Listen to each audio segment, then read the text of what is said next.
तो अभी होली का आध्यात्मिक रहस्य क्या है उसके लिए मैं आमंत्रित करूंगी राजयोगिनी आदरणीय ब्रह्मा कुमारी करुणा दीदी को कि दीप की तरह जलता है कोई कोई, वृक्ष की तरह फलता है कोई कोई, बातों में तो प्रवीण है सभी बुद्धिजीवी, त्याग की राह पर चलता है कोई कोई, त्याग की राह पर चलता है कोई कोई। ऐसे त्याग की राह पर अपने आप को चलाकर और सारे काफिले को अपने साथ लेकर हमारे बीच में आ रहे हैं आदरणीय करुणा दीदी, जो होली का आध्यात्मिक रहस्य क्या है हम सबको बताएंगे।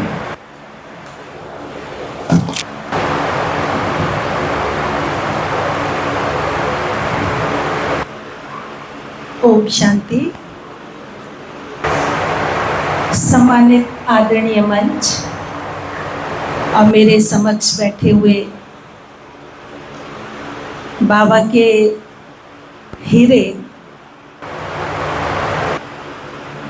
तो मुझे बोला है कि होली तो अभी आएगी लेकिन उसको एक आध्यात्मिक रीति से हम मनाएंगे तो वो हमें फल देकर जाएगी।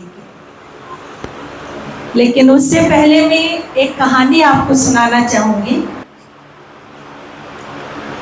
हमारी पूनम बहन ने समर्पण किया है, तो समर्पण का मतलब क्या होता है? दो दोस्त थे, कहानी से भाव को समझने की कोशिश करिएगा। दो दोस्त थे और बहुत अच्छे दोस्त थे, लेकिन एक दिन दोनों में ये बहस हो गई।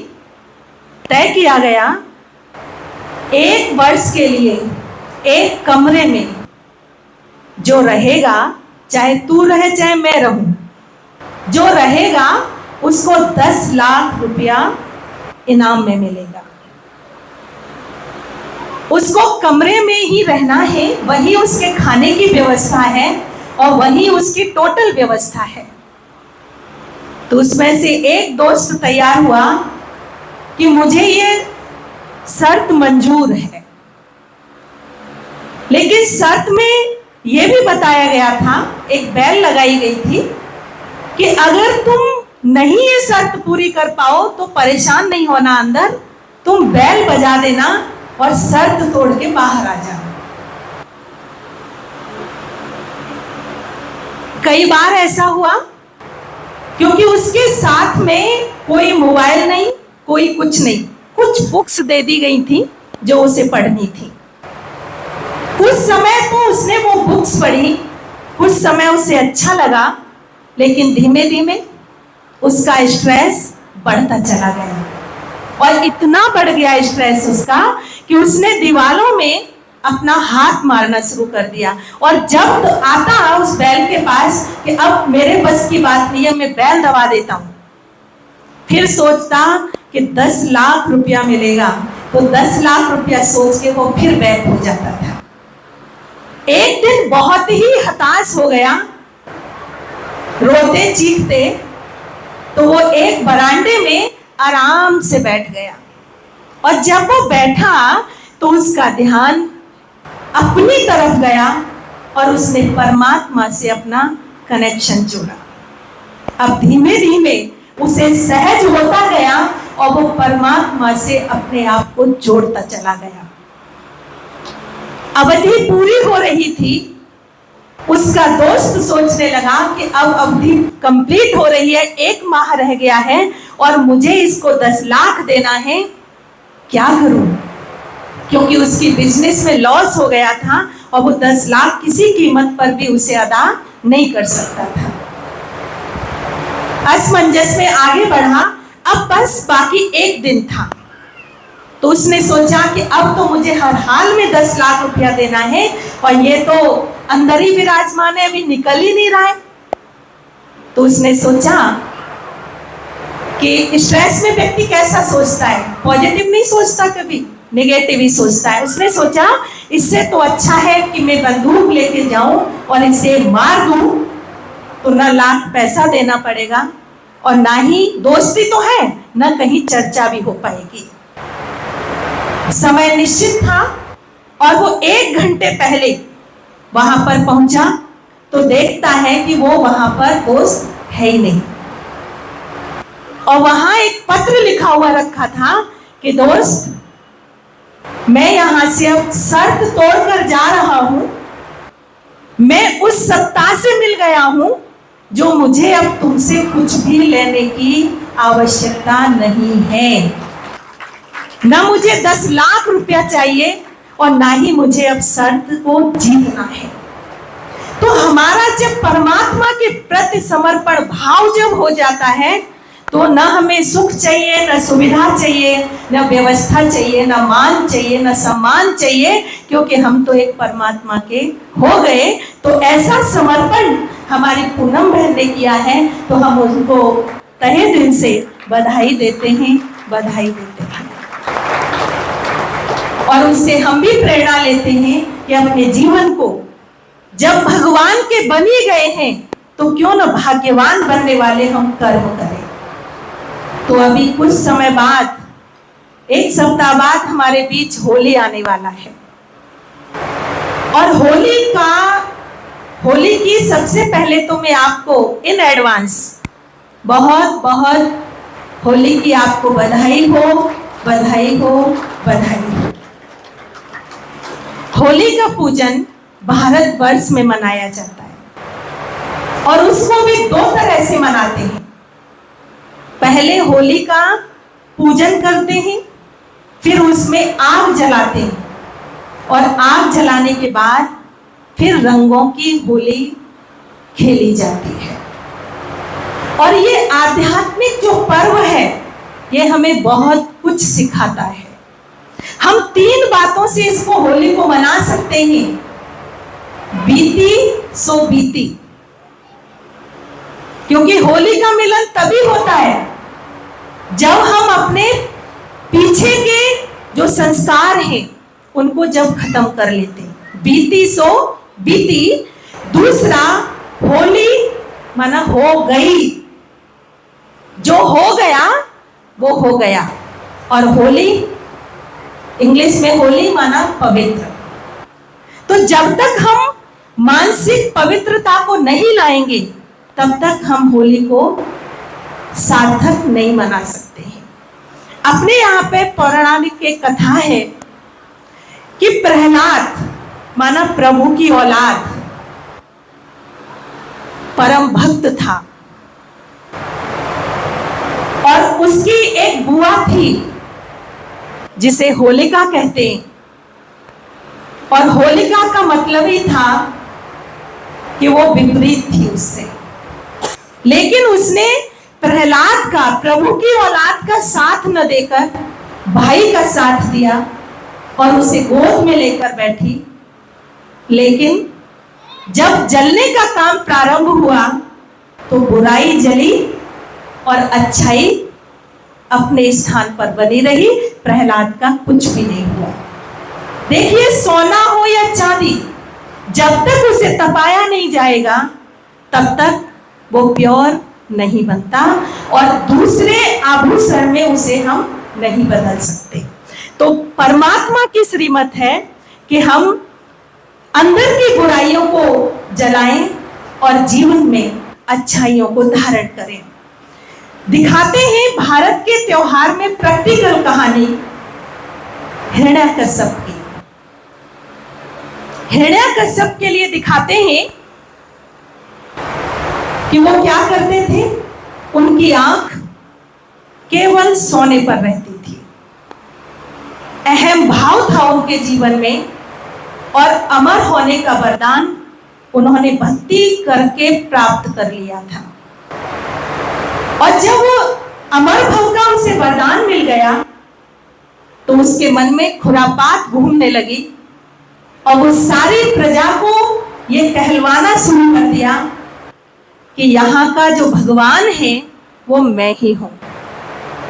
और जब उसने अपने को भगवान स्वीकार कराना शुरू कर दिया तो कहते हैं ना, जिनके पास सही अर्थ नहीं होता है किसी चीज का तो वो क्या करते हैं, वरदान को भी सार्थक नहीं कर पाते। उन्होंने वरदान लिया था कि कोई भी दिन हो या रात, मनुष्य हो या जानवर, अब मैं अंदर हूं या बाहर, मुझे कोई भी मार न सके। ये भगवान से वरदान लिया था और उस वरदान के कारण वो हरेक को, जो भी भगवान से प्रीत करता था, माना आप सोचिए जो अपने पुत्र को भी कष्ट देता हो तो वो प्रजा को कैसा रखता होगा। तो जब तक अपना अहम भाव को नहीं जलाएंगे तब तक राज्य स्थापन जो प्योरिटी का होना चाहिए वो नहीं होगा।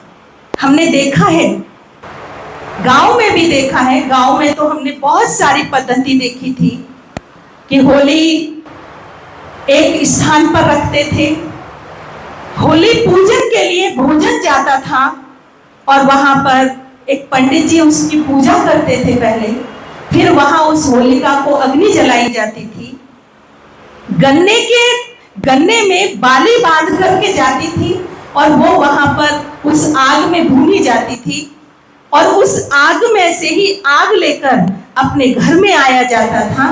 तो जो अपने घर में गोबर से लीपकर गोबर की गुलेरी बनाते थे और उसमें धागा डालकर और उसको एक आकार दिया करते थे और उसमें आकर फिर उसके विधिवत पूजन करके और उस अग्नि से उसको जलाया जाता था और उसके बाद जौ की बाली उसमें भूनी जाती थी और फिर एक दूसरे को जौ दिया जाता था, गुलाल लगाया जाता था और उसके बाद गले मिला जाता था।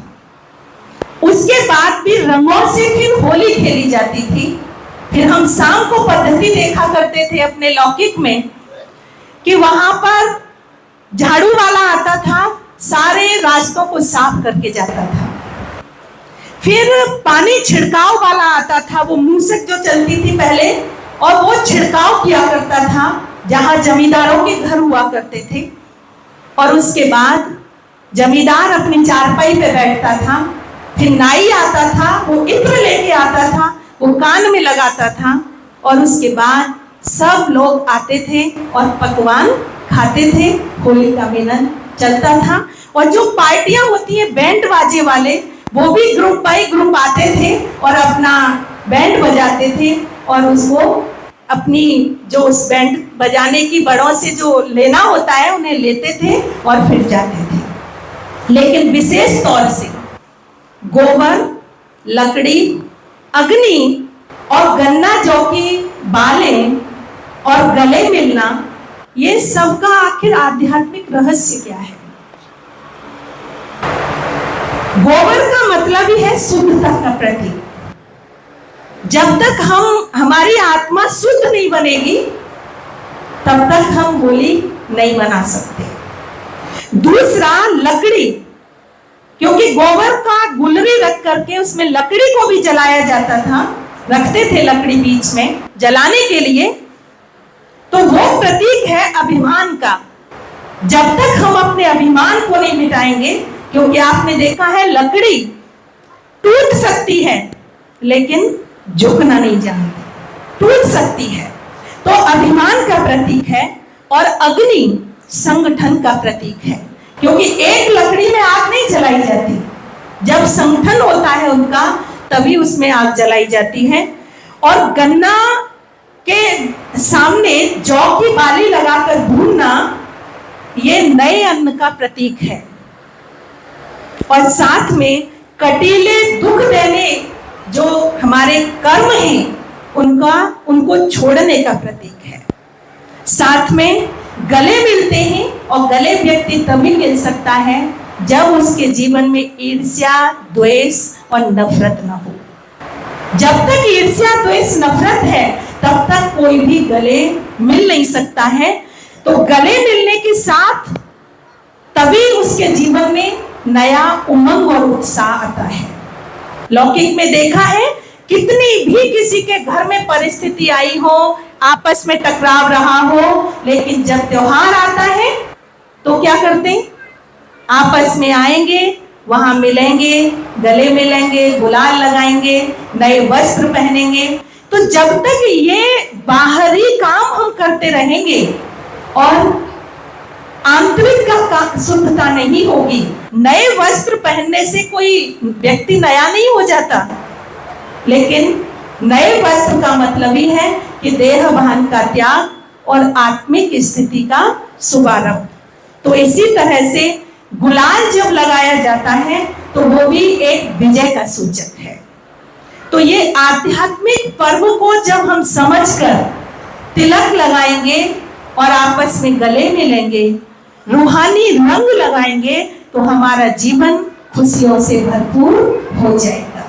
तो अभी एक छोटा सा गेम टाइप से करेंगे। सभी अपने अपने स्थानों पे खड़े हो जाएंगे, क्योंकि होली का अर्थ बताया है तो गले मिलना बहुत जरूरी है। आपस में एक दूसरे को साथी चुन लेंगे, आमने सामने खड़े हो जाएंगे।